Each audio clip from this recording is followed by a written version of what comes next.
Hello friends, ಇವತ್ತಿನ ಸಂಚಿಕೆಯಲ್ಲಿ ಏನಾಯಿತು ಅಂತ ನೋಡ್ಕೊಂಡು ಬರೋಣ ಬನ್ನಿ. ವಿದ್ಯೆ ತರಕಾರಿ ಕಟ್ ಮಾಡ್ತಾ ಇರ್ತಾಳೆ. ಆಗ ಸರು ಚಂಪಾ ಬರ್ತಾರೆ. ಏನಕ್ಕ ಇದು, ನಿಮ್ಮ ಮಾವನವರು ಹೇಳಿದರು ಅಂತ ನಿನ್ನ ಜೀವನಕ್ಕೆ ಆಧಾರವಾಗಿದ್ದ ಕೆಲಸನೇ ಬಿಟ್ಟೆ, ಆದ್ರೂ ಏನೂ ಆಗಿಲ್ಲ ಅನ್ನೋ ಹಂಗೆ ಕೂತಿದ್ಯಲ್ವೇ ಅಂತಾಳೆ ಸರು. ಬಿಟ್ಟಿರೋದು ಕೆಲಸ ಅಲ್ವೇ, ಜೀವನ ಏನು ನಿಂತಿಲ್ಲ ಅಲ್ವೇ ಅಂತಾಳೆ ವಿದ್ಯಾ. ಈಚೆ ಅಜ್ಜಿ ನಿಲ್ತಿಲ್ಲದೆ ಇರ್ಬೋದು, ಆದರೆ ಅವಳು ಸ್ವಾಭಿಮಾನಿ, ಬದುಕೋಕೆ ಏನು ಮಾಡೋಳು ಅಂತಾರೆ. ಈಚೆ ವಿದ್ಯಾ ಹಠ ಛಲದಲ್ಲಿ ಬದುಕ್ತೀನಿ ಅಂತ ಹೋದವರಿಗೆ ಎಲ್ಲ ಬಾಗಿಲು ಮುಚ್ಚಿದ್ರೂ ಆ ದೇವರು ಒಂದು ಕಿಟಕಿ ಆದರೂ ಬಿಟ್ಟಿರ್ತಾನೆ, ಅದು ಇದ್ದೇ ಇರ್ತದೆ ಬಿಡು ಅಂತಾಳೆ ವಿದ್ಯಾ. ಈಚೆ ಶಿವರಾಮೇಗೌಡರು, ಇಲ್ಲ ಮಗ, ನಿನಗೆ ಅವಳ ಮೇಲಿರೋ ನಂಬಿಕೆಯಿಂದ ನೀನು ಈ ಮಾತು ಹೇಳ್ತಿರ್ಬೋದು, ದಿಟ್ಟವಾಗ್ಲೂ ನೋಡೋದಾದರೆ ಅವಳ ಕನಸಿಗೆ ನಮ್ಮಿಂದನೇ ಅಡ್ಡಿ ಆಗಿಬಿಟ್ಟದೆ ಅಂತಾರೆ. ಈಚೆ ವಿದ್ಯಾ, ನನ್ನ ಆಸೆ ಕನಸುಗಳಿಗೆ ರೆಕ್ಕೆ ಕಟ್ಟಿದವ್ರೆ ಅವರು ಅಂದ್ಮ್ಯಾಕೆ ಅವ್ರು ಅಡ್ಡಿ ಆದರು ಅನ್ನೋ ಮಾತನ್ನು ಒಪ್ಕೊಳ್ಳೋದಕ್ಕಾಗತ್ತೆಯೇ, ಅವ್ರ ಉದ್ದೇಶನೂ ಒಳ್ಳೆಯದೇ ಆಗಿತ್ತು ಬಿಡು ಅಂತಾಳೆ.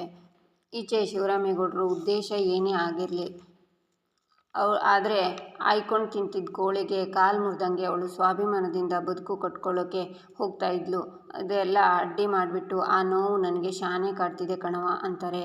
ಈಚೆ ವಿದ್ಯಾ, ಇದರಲ್ಲಿ ನಂದ್ಕೊಳ್ಳುವಂಥದ್ದೇನಿದೆ ಚಂಪಾ, ಈ ಕೆಲಸ ಇಲ್ಲ ಅಂದರೆ ಬೇರೆ ಕೆಲಸ ಮಾಡಿದರೆ ಆಯಿತು, ಆದರೆ ಇದರಿಂದ ಮಾವಯ್ಯನ ಗೌರವಕ್ಕೆ ಧಕ್ಕೆ ಬರ್ತದೆ ಅಂದರೆ ಬೇರೆ ರೀತಿಯಲ್ಲಿ ಕೆಲಸ ಮಾಡೋಕ್ಕಾಗ್ತದ ಹೇಳು ಅಂತಾಳೆ ವಿದ್ಯಾ. ಈಚೆ ಶಿವರಾಮೇಗೌಡರು, ಮರುವಾದೆ ಹೋಗುವಂಥ ಕೆಲಸ ಅವಳೇನು ಮಾಡಿದಳವ ಅಂತಾರೆ. ಈಚೆ ವಿದ್ಯಾ, ಏನೇ ಹೇಳು ಚಂಪಾ, ನಾನೀಗ ಹಟ್ಟಿ ಸೊಸೆ, ಅವರು ರಾಜನ ಮಂತ್ರಿಗಳು ಅಂದ್ಮ್ಯಾಕೆ ಅವರು ಸೊಸೆ ಯಾವುದೇ ಹೋಟೆಲ್ನಲ್ಲಿ ಕೆಲಸ ಮಾಡ್ತಿದ್ದಾಳೆ ಅಂತ 4 ಜನಕ್ಕೆ ಗೊತ್ತಾದಾಗ ಜನ ಅವ್ರ ಹಟ್ಟಿ ಸಮಸ್ಯೆನೇ ಸರಿ ಮಾಡ್ಕೊಳ್ಳೋಕ್ಕಾಗಲ್ಲ, ಅವ್ರ ಸೊಸೆ ಕಷ್ಟಪಡ್ತಿರೋದನ್ನು ನೋಡಿಕೊಂಡು ಸುಮ್ಮನೆ ಅವರೇ ಅಂತ ಮಾತಾಡಿದರೆ ಅವ್ರ ಗೌರವಕ್ಕೆ ತಾನೇ ಧಕ್ಕೆ ಬರೋದು ಅಂದ್ಮ್ಯಾಕೆ ನನ್ನ ಆಸೆ ನನ್ನ ಕನಸಿಗೋಸ್ಕರ ಅವ್ರ ಗೌರವ ಕಳೆಯೋದು ಸರಿಯೇ ಅಂತಾಳೆ. ಈಚೆ ಶಿವರಾಮೇಗೌಡರು, ವಯಸ್ಸಲ್ಲೇ ಚಿಕ್ಕವಳಾದ್ರೂ ಇವತ್ತು ಅವಳು ತಗೊಂಡಿರೋ ನಿರ್ಧಾರದಿಂದ ಶಾನೆ ದೊಡ್ಡವಳಾಗ್ಬಿಟ್ಲು ಕಣವ. ಇವತ್ತು ಅಂತಲ್ಲ, ಅವಳು ಈ ಹಟ್ಟಿಗೆ ಮದುವೆ ಆಗಿ ಬಂದಾಗಿಂದುವೆಯ ಈ ಹಟ್ಟಿಗೋಸ್ಕರನೇ, ಈ ಹಟ್ಟಿಯವರಿಗೋಸ್ಕರನೇ ಒಳ್ಳೆಯದನ್ನೇ ಮಾಡ್ತಾ ದೊಡ್ಡವಳಾಯ್ತಾನೆ ಹೋದ್ಲು, ಆದರೆ ಅವಳು ಮಾಡಿರೋ ಒಂದು ಸಣ್ಣ ತಪ್ಪು ಹಿಡ್ಕೊಂಡು ಅದನ್ನೇ ದೊಡ್ಡದು ಮಾಡ್ತಾ ನಾವು ಶಾನೆ ಚಿಕ್ಕವರಾಗ್ಬಿಟ್ವಿ ಕಣವ ಅಂತಾರೆ. ಈಚೆ ವಿದ್ಯಾ, ಏನಾರ ಹೇಳಲಿ, ಅದು ಸಣ್ಣ ತಪ್ಪು ಅಲ್ವೇ ಅಲ್ಲ, ಆಸೆ ಕನಸುಗಳನ್ನು ಹುಟ್ಟಾಕಿ ಅದನ್ನು ಛಿದ್ರ ಮಾಡಿದ ಹಾಗೆ ನೋವೇನೋ ಕಮ್ಮಿ ಇರ್ತದೆ, ಅವರು ನನಗೆ ಕೊಟ್ಟಿರೋ ಶಿಕ್ಷೆನಲ್ಲಿ ತಪ್ಪೇ ಇಲ್ಲ ಬಿಡಿ ಅಂತಾಳೆ ವಿದ್ಯಾ. ಈಚೆ ಶಿವರಾಮೇಗೌಡರು, ತನ್ನ ಬದುಕಿಗಿಂತ ಈ ಮನೆ ಗೌರವ ದೊಡ್ಡದು ಅಂತ ಅವಳು ಯೋಚನೆ ಮಾಡ್ತವಳೆ, ಆದರೆ ನಾನು ಗೊತ್ತಿಲ್ದೇನೋ ಅವಳು ಮುಂದಿನ ಗುರಿಗೆ ಅಡ್ಡಗೋಡಿಯಾಗ್ಬಿಟ್ಟೆ, ಅವಳು ನಮ್ಮ ಮರುವಾದೆ ಕಾಪಾಡೋಕ್ಕೆ ಅವಳ ಕನಸನ್ನು ಬದಿಗಿಟ್ಟು ಒಳ್ಳೇದು ಮಾಡಬೇಕು ಅನ್ನೋ ಆ ಜೀವಕ್ಕೆ ನಮ್ಮ ಕಡೆಯಿಂದ ಕೆಟ್ಟದಾಗ್ತಿದೆಯಲ್ವಾ ಅಂತಾರೆ ಶಿವರಾಮೇಗೌಡರು. ಈಚೆ ವಿದ್ಯಾ, ಅಲ್ಲ, ಏನು ಕೆಟ್ಟದಾಗಿದೆ ಅಂತೀನಿ, ನಾನಿವತ್ತು ಕಳ್ಕೊಂಡಿರೋದು ಒಂದು ಕೆಲಸ ಮಾತ್ರ, ಆದರೆ ನಾನು ಪಡ್ಕೊಂಡಿರೋದು ಅದಕ್ಕಿಂತ 1000 ಪಟ್ಟು ದೊಡ್ಡದು. ನಾನು ಡಾಕ್ಟರ್ ಆಗಬೇಕು ಅನ್ನೋ ಆಸೆನ ನನ್ನ ಮಾವನ ತಾವ ಹೇಳಿದ್ದಕ್ಕೆ ಇದೆಲ್ಲ ನಮ್ಮಂಥವ್ರಿಗಲ್ಲ ಅಂತ ಹೇಳ್ತಿದ್ರು, ಆದರೆ ಇವತ್ತು ನಾನು ಓದ್ತಿದ್ದೀನಿ ಅಂದರೆ ಅದಕ್ಕೆ ಕಾರಣನೇ ಈ ಹಟ್ಟಿಯವರು, ನನಗೆ ಧೈರ್ಯ ತುಂಬಿ ಬೆನ್ನೆಲುಬಾಗಿ ನಿಂತವರು ಯಾರು, ಈ ಹಟ್ಟಿಯವರೇ. ಅಂಥವರು ಈ ಹಟ್ಟಿಯವರಿಗೋಸ್ಕರ ಒಂದು ಮಾತು ಹೇಳಿದರು ಅಂದರೆ ಅದು ತಪ್ಪೇ ಅಂತಾಳೆ ವಿದ್ಯಾ. ಈಚೆ ಶಿವರಾಮೇಗೌಡರು, ಅವಳು ಏನೇ ಮಾಡಿದ್ರೂ ನಮ್ಮ ಗೌರವಕ್ಕೆ ಧಕ್ಕೆ ಆಯ್ತದೆ ಅಂತ ನಾವು ನಂಬ್ತೀವಿ, ಆದರೆ ಅವಳು ನಾವೇನೇ ಮಾಡಿದ್ರೂ ಅದರಿಂದ ಒಳ್ಳೆಯದೇ ಆಯ್ತದೆ ಅಂತ ನಂಬ್ತಾಳೆ ಅಂತಾರೆ. ದಿಟ ಮಗ, ಅವಳಿಗೂ ನಮಗೂ ಇರೋ ವ್ಯತ್ಯಾಸನೇ ಅದು, ಅವಳು ಕೆಟ್ಟದ್ರಲ್ಲೂ ಒಳ್ಳೆಯದನ್ನೇ ನೋಡ್ತಾಳೆ, ನಾವು ಅವಳು ಒಳ್ಳೆಯದನ್ನು ನೋಡದೆ ಬರೀ ಕೆಟ್ಟದ್ದನ್ನೇ ನೋಡಿಬಿಟ್ವಿ ಅಂತಾರೆ ಅಜ್ಜಿ. ಈಚೆ ಚಂಪಾ, ಒಟ್ಟಿನಲ್ಲಿ ನೀನು ಯಾವಾಗಲೂ ಎಲ್ಲರ ಮನಸ್ಸನ್ನು ನೋಡ್ತಾನೆ ಇದ್ದೆ, ಆದರೆ ನಮ್ಮನೆಯವರು ಎಲ್ಲರ ನೋಡೋ ಜನರ ಕಣ್ಣಿನ ದೃಷ್ಟಿಲೇ ನೋಡಿದರು ಅಂತಾಳೆ. ಈಚೆ ಶಿವರಾಮೇಗೌಡರು, ಅದಕ್ಕೆ ಅವಳು ವಯಸ್ಸಲ್ಲಿ ಚಿಕ್ಕವಳಾದ್ರೂ ಅವಳ ಯೋಚನೆಯಲ್ಲಿ ನಮಗಿಂತ ದೊಡ್ಡವಳಾಗ್ಬಿಟ್ಲು ಅಂತಾರೆ. ಈಚೆ ವಿದ್ಯಾ, ಅವ್ರು ದೊಡ್ಡವರಾಗಿದ್ದಕ್ಕೆಯ, ಅವರಲ್ಲಿ ದೊಡ್ಡ ಗುಣ ಇರೋದಕ್ಕೆಯ ಆ ಸ್ಥಾನದಲ್ಲಿರೋದು, ನೋಡಿ ಈ ವಿಚಾರದಲ್ಲಿ ಎಷ್ಟು ಮಾತಾಡಿದ್ರೂ ಅಷ್ಟೇಯ, ಈ ಹಟ್ಟಿ ಸೊಸೆಯಾಗಿ ಇರೋ ತನಕ ಅವ್ರ ತಲೆ ತಗ್ಗಿಸೋವಂಥ ಕೆಲಸನ ನಾನು ಯಾವತ್ತೂ ಮಾಡೋಕ್ಕಿಲ್ಲ ಅಂತಾಳೆ. ಈಚೆ ಶಿವರಾಮೇಗೌಡರು, ನೋಡು ಮಗ, ಇಷ್ಟು ದಿನ ಅವಳು ತಲೆ ತಗ್ಗಿಸಿದ್ದು ಸಾಕು, ಇನ್ನು ಮುಂದಕ್ಕೆ ಅವಳು ಕಣ್ಣೀರು ಇವತ್ತಿಗೆ ಕೊನೆ ಆಗಬೇಕು, ನಮಗೋಸ್ಕರ ಇಷ್ಟೆಲ್ಲ ಕಷ್ಟಪಟ್ಟವಳೆ, ಮುಂದಕ್ಕಾದರೂ ಅವಳು ಸಂತೋಷವಾಗಿರಬೇಕು, ನಗ್ನಗ್ತಾ ಇರಬೇಕು, ಖುಷಿಯಾಗಿ ಓಡಾಡ್ಕೊಂಡಿರಬೇಕು ಕಣ್ಲ. ಅದಕ್ಕೆ ನೀನೇನು ಮಾಡ್ತೀಯೋ ಬಿಡ್ತೀಯೋ ನನಗೆ ಗೊತ್ತಿಲ್ಲ, ಆದಷ್ಟು ಬಿರ್ರನೆ ನನ್ನ ಮುದ್ದು ಸೊಸೆನ ಈ ಹಟ್ಟಿ ಒಳಕ್ಕೆ ನಗ್ನಗ್ತಾ ಕರ್ಕೊಂಡು ಬರಬೇಕು ಅಷ್ಟೇಯ ಅಂತಾರೆ. ಆಯ್ತಪ್ಪಯ್ಯ, ನೀನು ಹೇಳ್ದಂಗೆ ಆದಷ್ಟು ಬಿರ್ರನೆ ಈ ಮನೆಗೆ ನನ್ನ ಅಮ್ಮಿನ ಕರ್ಕೊಂಡು ಬರೋ ಜವಾಬ್ದಾರಿ ನಂದು ಅಂತಾನೆ ಭದ್ರ. ಈಚೆ ಚಂಪಾ, ನಿನ್ನ ಒಳ್ಳೆ ಗುಣಕ್ಕೆ ಒಳ್ಳೆತನಕ್ಕೆ ಬಿರ್ರನೆ ಖಂಡಿತ ಏನಾದರೂ ಹಾಗೆ ಆಯ್ತದೆ ನೋಡ್ತಿರುವಕ್ಕ ಅಂತಾಳೆ. ಈಚೆ ಮಾಧವಿ ಅಳ್ತಾ ಇರ್ತಾಳೆ. ಇವತ್ತು ಸರಿ ಹೋಗುತ್ತೆ, ನಾಳೆ ಸರಿ ಹೋಗುತ್ತೆ ಅಂತ ತಿಳಿದವರು ಅರ್ಥ ಮಾಡ್ಕೊತಾರೆ ಅಂತ ಸುಮ್ಮನೆ ಇದ್ದರೆ ಇದ್ಯಾಕೋ ಸರಿ ಹೋಗೋ ಮಟ್ಟ ಇಲ್ಲ. ಇನ್ನು ಸುಮ್ಮನೆ ಇದ್ದರೆ ಆಗೋಕ್ಕಿಲ್ಲ. ಶಿವರಾಮನ ಜೊತೆ ಮಾತಾಡಿ ಏನಾದರೂ ಒಂದು ದಾರಿ ಮಾಡಲೇಬೇಕು ಅಂತ ಚಿಕ್ಕಪ್ಪ ಶಿವರಾಮೇಗೌಡರಿಗೆ ಕಾಲ್ ಮಾಡ್ತಾರೆ. ಹೇಳು ಚಿಕ್ಕಪ್ಪ ಅಂತಾರೆ ಶಿವರಾಮೇಗೌಡರು. ಶಿವರಾಮ ಮಾದೇವಿ ವಿಚಾರ ಮಾತಾಡಿದ್ನಲ್ಲ, ಅವಳು ಸಂಸಾರ ಯಾಕೋ ಸರಿ ಹೋಗಂಗೆ ಕಾಣಕ್ಕಿಲ್ಲ, ಅದಕ್ಕೆ ಅಂತ ಏನೋ ಹೇಳ್ತಾರೆ. ಒಂದ್ಕಿತ್ತ ಮನೆ ಕರೆಸಿ ಮಾತಾಡ್ತೀಯಾ ಅಂತಾರೆ ಚಿಕ್ಕಪ್ಪ ನಾನು ಮಂತ್ರಿಯಾಗಿ ಹಟ್ಟಿ ಕರೆಸಿ ಮಾತಾಡೋದು ಸರಿ ಬರೋಕ್ಕಿಲ್ಲ ಅನ್ಕೋತೀನಿ. ಇದು ಬೇರೆ ವಿಚಾರದಲ್ಲಿಲ್ಲ, ನಮ್ಮ ಹಟ್ಟಿ ಹೆಣ್ಮಕ್ಳ ವಿಚಾರ. ನಾವೇ ಒಸಿ ತಲೆ ಬಾಗಬೇಕಾಯ್ತದೆ ಚಿಕ್ಕಪ್ಪ. ಹಾಗಾಗಿ ಅವ್ರಿಗೊಬ್ಬ ಅಣ್ಣನಾಗಿ ಅವ್ರ ಮನೆಗೆ ಹೋಗೋಣ ಬಿಡು ಅಂತಾರೆ ಶಿವರಾಮೇಗೌಡರು. ನೀನು ಹೆಂಗೆ ಹೇಳ್ತೀಯೋ ಹಂಗೆ ಆಗಲಿ ಮಗ. ಯಾವಾಗ ಹೋಗೋಣ ಅಂತಾರೆ ಚಿಕ್ಕಪ್ಪ. ನಾಳೆ ಒತ್ತಾರಕ್ಕೆ ಹೋಗೋಣ ಚಿಕ್ಕಪ್ಪ, ನಾವೆಲ್ಲರೂ ಬರ್ತೀವಿ. ಅವರು ಯಾರು ಬೇಕೋ ಸೇರಿಸು ಅಂತಾರೆ ಶಿವರಾಮೇಗೌಡರು. ಕಾಲ್ ಕಟ್ ಮಾಡ್ತಾರೆ. ಮಾದೇವಿ ಶಿವರಾಮ ಹತ್ರ ಮಾತಾಡಿದ್ದೀನಿ, ನಾನೆಲ್ಲ ಸರಿ ಮಾಡ್ತೀನಿ ಅಂತ ಹೇಳವನೆ. ನಾಳೆಗೆ ಅವ್ರ ಮನೆಗೆ ಹೋಗೋಣ ಅಂತಲೂ ಹೇಳವನೆ. ಎಲ್ಲ ಸರಿ ಹೋಗುತ್ತೆ, ನೀನು ಅಳಬೇಡ ಕಣವ ಅಂತಾರೆ. ಈಚೆ ವಿದ್ಯಾ ಒಣಗಿರೋ ಬಟ್ಟೆನ ತೆಗಿತಾ ಇರುವಾಗ ಒಂದು ಸೀರೆ ಕೆಳಕ್ಕೆ ಬೀಳುತ್ತೆ. ಆಗ ಭದ್ರ ಬಂದು ಅದನ್ನು ಎತ್ತಿ ಕೊಡ್ತಾನೆ. ನಂತರ ಅಲ್ಲಿಂದ ಆಚೆ ಹೋಗಿ ನಿಂತ್ಕೋತಾನೆ. ಆಗ ಸರು ಬಂದು ಮಾತಿಗೆಲ್ಲ ನ ಸೇರಿಸಿ ಮಾತಾಡ್ತಾಳೆ. ಆಗ ಚಂಪನು ಬಂದು ಹಾಗೆ ಮಾತಾಡ್ತಾಳೆ. ಅದೇನು ಅಂತ ಅರ್ಥ ಆಗದೆ ಭದ್ರ ಅವರನ್ನೇ ನೋಡ್ತಾ ನಿಂತ್ಕೋತಾನೆ. ಇದೇನು ಭಾಷೆಯಪ್ಪ, ಒಳ್ಳೆ ವಿಚಿತ್ರವಾಗದೆ, ಇವರೇನು ಬೈತಾರೋ ಹೊಗಳ್ತಾವ್ರೋ ಒಂದು ಅರ್ಥ ಆಯ್ತಿಲ್ವಲ್ಲ ಅಂತಾನೆ ಭದ್ರ. ನೀನು ಮಾವನ ಜೀವ ಕಾಪಾಡ್ದಾಗಿನಿಂದ ಬಾವನ ಮನಸ್ಸಲ್ಲಿ ಏನೇನೋ ಆಗ್ತಿದೆ ಅಂತೆಲ್ಲ ಸರು ಚಂಪ ಹೇಳ್ತಿರ್ತಾರೆ. ಅಂಥದ್ದೆಲ್ಲ ಏನೂ ಇಲ್ಲ ಅಂತ ವಿದ್ಯೆ ಹೇಳ್ತಿರ್ತಾಳೆ. ನನ್ನ ಕಡೆ ನೋಡಿಕೊಂಡು ಮಾತಾಡ್ತವ್ರೆ ಅಂದರೆ ಏನಾದರೂ ನನ್ನ ವಿಷಯ ಮಾತಾಡ್ತವ್ರ ಗೊತ್ತಾಗಕ್ಕಿಲ್ವಲ್ಲ. ನಾನು ಬೇರೆ ಈ ಭಾಷೆ ಯಾವತ್ತೂ ಕೇಳಿಲ್ಲ. 3 ಜನನೂ ಸೇರಿಕೊಂಡು ನನ್ನ ತಲೆ ಕೆಡಿಸ್ತವ್ರೆ. ಏನು ಮಾಡ್ಕೋತಾರೋ ಏನು ಕತೆನೋ ಒಂದು ಗೊತ್ತಾಯ್ತಿಲ್ಲ ಅಂತ ಭದ್ರ ಅಲ್ಲಿಂದ ಹೋಗ್ತಾನೆ. ಅಲ್ಲ ಕಣೆ ಅಕ್ಕ, ಹೋಗಿ ಯಾಕೆ ಹಿಂಗೆ ಆಡ್ತಿದ್ದೀರಾ, ಏನಾಯಿತು ಅಂತ ಕೇಳಿದಿದ್ರೆ ಅವ್ರ ಮನಸ್ಸಲ್ಲಿ ಏನಿದ್ದತ್ತು ಅಂತ ಹೇಳ್ತಿದ್ರು ತಾನೆ ಅಂತಾಳೆ ಸರು. ನೋಡೆ ಅದೇನೇ ಅಲ್ವಾ ನಿನಗೆ ಬೇಡ ಅಂತ ಹೇಳ್ತಿರೋದು, ಮರ್ಯಾದೆಯಿಂದ ಅದೇನು ಕೆಲಸ ನೋಡೋಗು ಅಂತಾಳೆ ವಿದ್ಯಾ. ಅಯ್ಯೋ ಮಾತಾಡದೆ ಇದ್ದರೆ ಹಂಗೆ ಇರು, ನನಗೆ ಏನೂ ಆಗಬೇಕಿಲ್ಲ. ಏನೋ ಒಳ್ಳೇದು ಹೇಳಿದರೆ ಹೆಗ್ಲ ಮೇಲೆ ಶನೇಶ್ವರ ಆಡ್ದಂಗೆ ಆಡ್ತಾರಲ್ಲ ಹಂಗೆ ಆಡ್ತಿದ್ಯಾ ಅಂತಾಳೆ ಸರು. ಭದ್ರ ಭಾವ ಅವ್ರ ತಪ್ಪನ್ನು ಅರ್ಥ ಮಾಡಿಕೊಂಡು ಬದಲಾಗವ್ರೆ. ಅವ್ರ ಮನಸ್ಸಲ್ಲಿ ಬೇರೆ ಏನೋ ಯೋಚನೆ ಮಾಡ್ತವ್ರೆ. ಆದರೆ ನಮ್ಮ ವಿದ್ಯಕ್ಕ ಯಾಕೆ ಹೀಗೆ ಒಳ್ಳೆ ಮುಸುಂಡಿ ಆಡ್ದಂಗೆ ಆಡ್ತಾಳೋ ಅಂತ ಚಂಪ ಯೋಚನೆ ಮಾಡ್ತಾಳೆ. ಬಾ ಚಂಪಕ್ಕ ಅಂತ ಸರು ಹೋಗ್ತಾಳೆ. ಈಚೆ ಸಂಪತ್ ಕುಮಾರ್ ಕೆಲಸ ಮಾಡಿದವರಿಗೆಲ್ಲ ಕೂಲಿ ಅಂತ ದುಡ್ಡನ್ನು ಕೊಡ್ತಾರೆ. ಆಗ ಸುಭಾಸನು ಬಂದು ನಿಂತ್ಕೋತಾನೆ. ಅಯ್ಯೋ ಯಾಕೆ ಮುಜುಗರ ಪಟ್ಕೋತಿದ್ದೀರಾ, ಇಲ್ಲಿ ನೀವು ನನ್ನ ಅಳಿಯ ಅನ್ನೋದನ್ನು ಮರ್ತುಬಿಡಿ.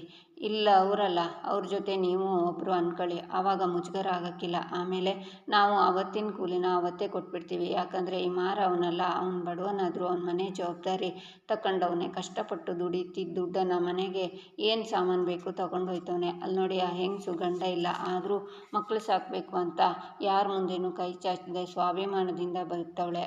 ಅವ್ರು ಬಿಡಿ, ನೀವು ಹೊಸದಾಗಿ ಮದುವೆ ಆಗಿದ್ದೀರಾ, ಜೀವನದಲ್ಲಿ ಮೊದಲನೇ ಕಿತ ಕಷ್ಟಪಟ್ಟು ಬೇವ್ರು ಸುರಿಸಿ ಸಂಪಾದನೆ ಮಾಡಿದ್ದೀರ, ತಗೊಳ್ಳಿ ಅಂತ ದುಡ್ಡನ್ನು ಕೊಡ್ತಾರೆ ಸಂಪತ್ ಕುಮಾರ್. ಅದನ್ನು ತಗೊಂಡು ಸುಭಾಸ ನೋಡ್ತಾನೆ.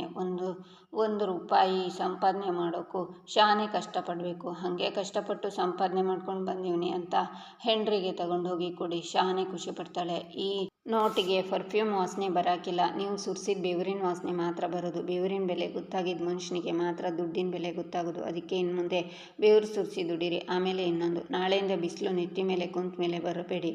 ಬಿಸಿ ಒತ್ತನಂತೆ ಬಂದು ಕೆಲಸ ಮುಗಿಸ್ಕೊಂಡು ಹೋಗಿ. ಏನು ಅಂತಾರೆ ಸಂಪತ್ ಕುಮಾರ್. ಈಚೆ ಶಿವರಾಮೇಗೌಡರು ಮಾಧವಿ ಗಂಡನ ಮನೆಗೆ ಬರ್ತಾರೆ. ಎಲ್ಲರೂ ಡೋರ್ ಹತ್ರ ಬರ್ತಾರೆ. ಡೋರಲ್ಲಿ ಇರೋ ಧೂಳನ್ನು ಮುಟ್ಟಿ ನೋಡ್ತಾರೆ ಶಿವರಾಮೇಗೌಡರು. ಒಳಗಡೆ ಬಂದರೆ ಎಲ್ಲ ಚೆಲ್ಲಾಪಿಲ್ಲಿಯಾಗಿ ಬಿದ್ದಿರುತ್ತೆ. ಆಗ ಮಾದೇವಿ ಗಂಡ ಬರ್ತಾನೆ. ನಾಗರಾಜ ಸಂಧ್ಯಾಕ್ಕಿದ್ಯೇನೋ ಅಂತಾರೆ ಶಿವರಾಮೇಗೌಡರು. ಹ್ಞೂ ಬಾವ ಸಂಧ್ಯಾಕಿವ್ನಿ, ಈಗ ಬಂದ್ರಾ, ಕುಂತ್ಕೊಳ್ಳಿ ಅಂತಾನೆ ನಾಗರಾಜ. ಏನು ಬಾವ ಇಷ್ಟು ದೂರ ಬಂದಿದ್ದೀರಿ ಅಂತಾನೆ. ಯಾಕಪ್ಪ ಬರಬಾರ್ದೆ ಅಂತಾರೆ ಶಿವರಾಮೇಗೌಡರು. ಬರಬಾರ್ದು ಅಂತ ಅಲ್ಲ ಗೌಡ್ರೆ, ನೀವು ಹೇಳಿ ಕಳಿಸಿದ್ರೆ ನಾಗರಾಜನ ಕರ್ಕೊಂಡು ನಾವೇ ನಿಮ್ಮ ಹತ್ರ ಬರ್ತಾಯಿದ್ವಿ ಅಂತಾರೆ ಕರಿಯಪ್ಪನವರೇ. ನಾನಿಲ್ಲಿ ಮಂತ್ರಿ ಶಿವರಾಮೇಗೌಡನಾಗಿ ಬಂದಿಲ್ಲ, ಮಾದೇವಿ ಅಣ್ಣನಾಗಿ ಬಂದಿದ್ದೀನಿ. ಅಣ್ಣನಾಗಿ ತಂಗಿ ಮನೆಗೆ ಆಗಾಗ ಬರ್ತಿದ್ದಿದ್ರೆ ಪಂಚಾಯತಿ ಸೇರಿಸೋ ಪ್ರಮೇಯನೇ ಬರ್ತಿರ್ಲಿಲ್ಲ. ಒಂದು ಸಂಸಾರನ ಮಾಡೋದಕ್ಕೆ ಒಂದು ಮೆಟ್ಲು ಕೆಳಗಿಳಿದು ಬಿಟ್ಟರೆ ಏನೂ ತಪ್ಪಾಗಕ್ಕಿಲ್ಲ. ಬಿಡಿ ಕೆಳಗಿಳಿದ್ಬಿಡಮ್ಮ. ನೋಡುಲ್ಲ ನಾಗರಾಜ, ಒಂದು ಹೆಣ್ಣು ದಿಕ್ಕಿಲ್ಲದೆ ಇರೋ ಮನೆ ಹೆಂಗದೆ ನೀನೇ ನೋಡ್ಲಾ. ಬರೀ ಧೂಳು ಗಲೀಜು, ಪಾತ್ರೆಗಳು ಎಲ್ಲೆಂದರಲ್ಲಿ ಬಿದ್ದಿವೆ. ಬಟ್ಟೆ ನೋಡ್ಲಾ, ಹಿಂಗೇನಲ್ಲ ಮನೆ ಇಟ್ಕೊಳ್ಳೋದು. ಅಲ್ಲ, ನೀನು ಮಾಧ್ಯಮದಲ್ಲಿ ರಿಪೋರ್ಟರ್ ಆಗಿರೋನು, 10 ಜನಕ್ಕೆ ಬುದ್ಧಿ ಹೇಳಿ 4 ಸಂಸಾರನ ಸರಿ ಮಾಡಬೇಕಾಗಿರೋನು. ಅಂಥದ್ರಲ್ಲಿ ನಿನ್ನ ಸಂಸಾರನೇ ಹಿಂಗೆ ಮಾಡ್ಕೊಂಡ್ಬಿಟ್ರೆ ಹೆಂಗಯ್ಯ ಅಂತಾರೆ ಶಿವರಾಮೇಗೌಡರು. ಎಲ್ಲರ ಮನೆ ದೋಸೆ ತೂತೆ ಅಲ್ವೇ ಬಿಡಿ. ಸಂಸಾರದ ವಿಷಯ ಅಂತ ಬಂದರೆ ತಿಳಿದವರು